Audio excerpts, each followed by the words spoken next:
بسم اللہ الرحمن الرحیم۔ عزیز طلباء و طالبات، السلام علیکم۔ آج ہم یونٹ نمبر 8 جو کہ پنجابی افسانوی ادب پر مشتمل ہے اس کو اسٹڈی کریں گے۔ یہ یونٹ پنجابی افسانوی ادب سے متعلق ہے جس میں 3 اہم اصناف نثر کا جائزہ لیا جائے گا: افسانہ، ناول اور ڈرامہ۔ یہ تینوں اصناف پنجابی ادبی منظر نامے میں اہمیت کی حامل ہیں۔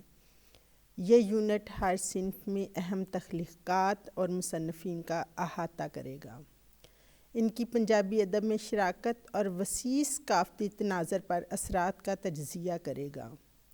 افسانہ، ناول اور ڈرامے کا تفصیلی مطالعہ کرتے ہوئے طلباء و طالبات پنجابی نثری ادب کی فنکارانہ اور موضوعاتی گہرائی کو بہتر طور پر سمجھ سکیں گے۔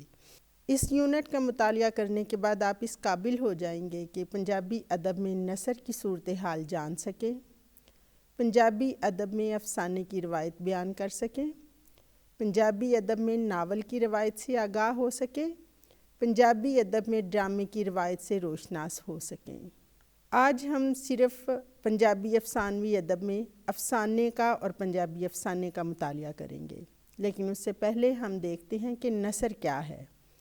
نثر عربی زبان کا لفظ ہے جس کا مطلب ہے پھیلانا، منتشر ہونا یا بکھیرنا۔ ادب میں نثر سے مراد ایسی زبان ہے جو سیدھی سادی اور بغیر کسی شعری پابندی کے استعمال کی جاتی ہے۔ یہ لفظ ادب میں اس انداز بیان کے لیے استعمال ہوتا ہے جہاں خیالات کو آزادانہ اور رواں انداز میں سپرد قلم کیا جاتا ہے۔ نثر کی مختلف اقسام ہو سکتی ہیں، جیسے کہ افسانوی نثر جس میں ناول، افسانہ اور ڈرامہ شامل ہے۔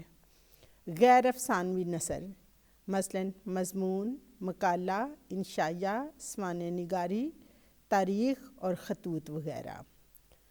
ادب میں نثر کو عام طور پر شاعری کے مقابلے میں سیدھی سادی زبان کی صنف سمجھا جاتا ہے کیونکہ اس میں کسی قسم کی فنی پابندیوں کی ضرورت نہیں ہوتی۔ اس یونٹ میں ہم پنجابی زبان کے افسانوی ادب کی 3 اہم اصناف ناول، افسانہ اور ڈرامہ کے آغاز و ارتقاء کے بارے میں پڑھیں گے۔ پنجابی افسانے کا آغاز و ارتقاء۔ افسانہ معاشرتی تفہیم کا مؤثر ذریعہ ہے۔ اس متنوع اور ہمہ گیر صنف کا زندگی سے رشتہ مربوط و مضبوط ہے۔ افسانے نے اپنی منفرد خصوصیات کے باعث بہت جلد مقبولیت حاصل کر لی تھی۔ افسانہ نگاروں نے حقائق، حیات اور واقعات زندگی کی مدد سے اس صنف کو توانائی اور تابناکی عطا کی۔ افسانہ نگار اپنے دور کی سماجی، سیاسی اور معاشی سرگرمیوں، تاریخی تغیرات اور زندگی کے تلخ و شیریں رنگوں کا ذکر فنی بصیرت اور خلوص کے ساتھ کرتا ہے۔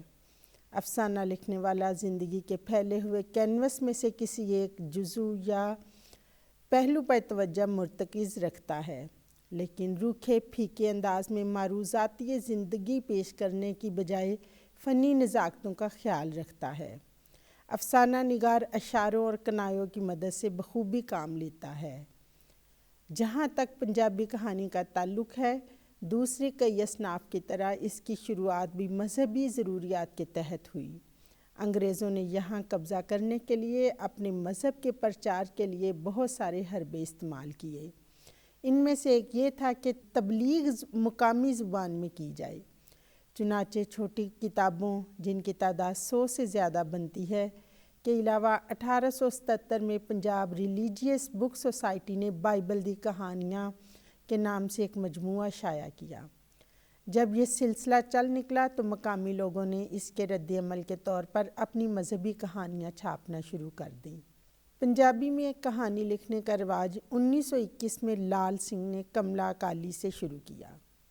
ابتدائی افسانہ نگاروں کے بارے میں روایت پر عمل کرتے ہوئے بھائی ویر سنگھ کا نام لیا جا سکتا ہے، جنہوں نے مذہبی اور تاریخی بنیاد پر اس دیوار کو تعمیر کرنا شروع کیا۔ اس کے بعد 1923 اور 1924 میں پریتم اور پھلواڑی رسالے نکلنا شروع ہوئے جو گرمکھی میں تھے۔ 1928 میں جوشوا فضل الدین نے فارسی انداز میں پنجابی دربار نکالا۔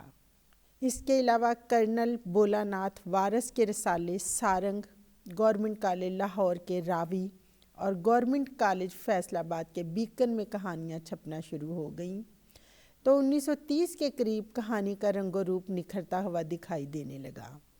1933 میں گربخش سنگھ نے پریت لڑی کے نام سے رسالہ نکالا۔ نانک سنگھ اور گربخش اس دور کے بڑے نمایاں لکھاری تھے، جن میں نانک سنگھ کی کہانیوں کا پہلا مجموعہ ہنجواں دے ہار 1934 میں چھپا۔ اس کے ساتھ ہی جوشوا فضل الدین کے مجموعے ادبی افسانے، اخلاقی کہانیاں اور نکی کہانیاں بتدریج 1934، 1935 اور 1936 میں چھپ کے سامنے آئے۔ جوشوا فضل الدین کے انداز تکنیک کے اعتبار سے افسانے بہت اعلیٰ نہیں تھے، پھر بھی اصلاحی اور اخلاقی موضوعات کی وجہ سے ان کی اپنی اہمیت بنتی ہے۔ 1940 تک پہنچتے پہنچتے پنجابی کہانی نے مغربی اثر قبول کرنا شروع کر دیا اور سنت سنگھ، کرتار سنگھ اور موہن سنگھ وغیرہ نے اس اثر کے تحت زیادہ کہانیاں لکھی۔ کہانیوں کے ادوار کو ہم ان 4 ادوار میں تقسیم کر سکتے ہیں۔ پہلا دور جو کہ 1947 سے 1958 تک ہے، دوسرا دور 1959 سے لے کے 1971 تک ہے، تیسرا دور 1972 سے 2000 تک اور چوتھا دور 2001 سے تاحال جاری ہے۔ کہانیوں کا پہلا دور جو کہ 1947 سے یعنی قیام پاکستان سے شروع ہو کے 1958 تک چلتا ہے، اس وقت کہانی عروج پر تھی۔ بٹوارے نے ایک دم کہانی کو نیا موڑ دے دیا۔ ہندوستان سے ہجرت کر کے آنے والوں کے ساتھ لاکھوں کہانیاں بھی پاکستان پہنچی اور ان کے ساتھ نئے نئے موضوعات آئے۔ 1950 میں جب پنجابی اخبار اور رسائل کی اشاعت شروع ہوئی تو اردو میں لکھنے والے پنجابی افسانہ نگاروں نے اپنی مادری زبان کی طرف توجہ دی۔ ان کہانی نگاروں میں اے حمید، نجم حسین سید، انور سجاد، اسد مفتی، انیس ناگی، منیر شیخ، ڈاکٹر لئیک بابری نمایاں ہیں۔ یہ مصنفین اردو میں لکھ کر اپنا نام پیدا کر چکے تھے، اس لیے پنجابی کہانیاں بھی اردو کی سطح پر لکھنے لگے۔ 1958 تک کہانیاں تو لکھی جاتی رہیں مگر کہانیوں کا کوئی مجموعہ سامنے نہ آیا۔ کہانی کا دوسرا دور 1959 سے لے کے 1971 تک کے عرصے پر مشتمل ہے۔ اس دور میں کہانی کی رفتار خاصی تیز ہو گئی، کہانیوں میں نئے نئے تجربات ہونے لگے، ادیبوں اور شاعروں نے علامات کا استعمال شروع کر دیا۔ اس طرح کہانیوں میں رمزیت، عمایت اور جدید علامتوں نے جگہ پا لی۔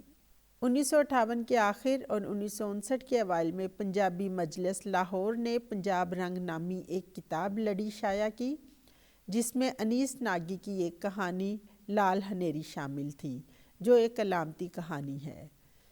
1960 میں نواز کی کہانیوں کا مجموعہ ڈونگیاں شاماں چھپا۔ نواز کی کہانیوں میں رومانیت پائی جاتی ہے۔ پھر 1962 میں عبد المجید بٹی کا دلدیاں باریاں کے نام سے منتخب افسانوں کی کتاب شائع ہوئی۔ 1965 میں آغا اشرف کی کہانیوں کا مجموعہ واورولے منظر عام پر آیا۔ 1968 میں رفت کی کہانیوں کا مجموعہ ایک کوپری کڑی اور نسیمہ اشرف علی کا سکے پتر چھپے۔ 1969 میں حنیف چودھری کی کہانیاں کچ دی گڈی کے نام سے چھپیں۔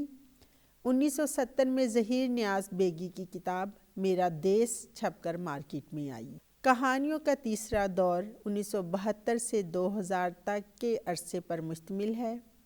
اس دور میں سب سے بڑی انقلابی بات یہ ہوئی کہ غیر ملکی کہانیوں کے تراجم پنجابی زبان میں شروع ہوئے، جن سے نئے خیالات، نئی تکنیک اور نئی علامات درآمد ہونا شروع ہو گئیں، اور اس سے بڑھ کر یہ ہوا کہ بہت سی پنجابی کہانیاں گرمکھی حروف میں تبدیل ہو کر بھارت اور دوسرے ملکوں میں چھپیں، اور اس کے ساتھ ہی ہندی، فارسی اور بنگلہ زبانوں میں ترجمہ ہوئیں۔ افضل احسن کی کہانی رن تلوار تے گھوڑا، سلیم خان گمی کی پانی دا پہاڑ، حنیف باوا کی سگریٹ رات تے ریت، حنیف چودھری کی موم دا تھم اور اڈیکاں بھارت میں شائع ہونے والے انتخاب نویاں کلمہ میں شامل ہیں۔ 1972 میں انور علی کی کہانیوں کا مجموعہ کالیاں اٹاں کالے روڑ چھپا، اور اسی سال نظر فاطمہ کی کتاب کاغذ دی زنجیر چھپی۔ 1998 میں 5 مجموعے اور ڈاکٹر ناہید شاہد کی مرتب کردہ کتاب نویں کہانی شائع ہوئی، جس میں 10 لکھاریوں کے منتخب افسانے شامل تھے۔ 1999 میں چھپنے والی 7 کتابوں میں سے الیاس گمن کے 2 مجموعے اگلا بندہ اور پنڈ دی لج کے علاوہ محسن مگیانہ کا انیندرے قابل ذکر ہے۔ بابو جاوید گرجاکھی کی کتاب 100 دا نوٹ منی کہانیوں پر مشتمل ہے۔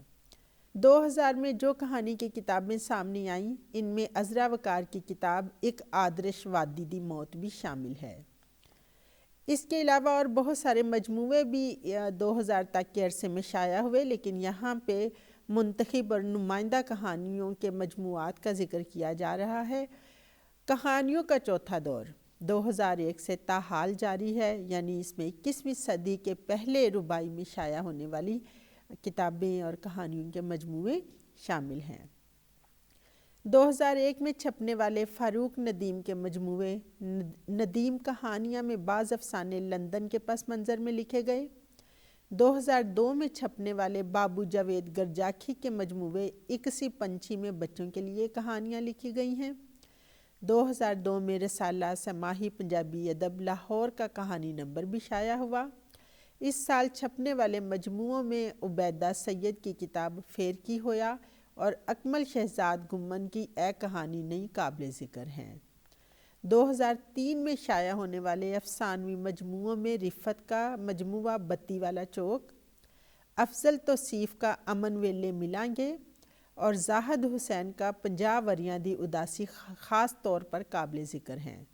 اس کے علاوہ اکمل شہزاد گمن کی پنجرے و چالنا بھی قابل ذکر ہیں۔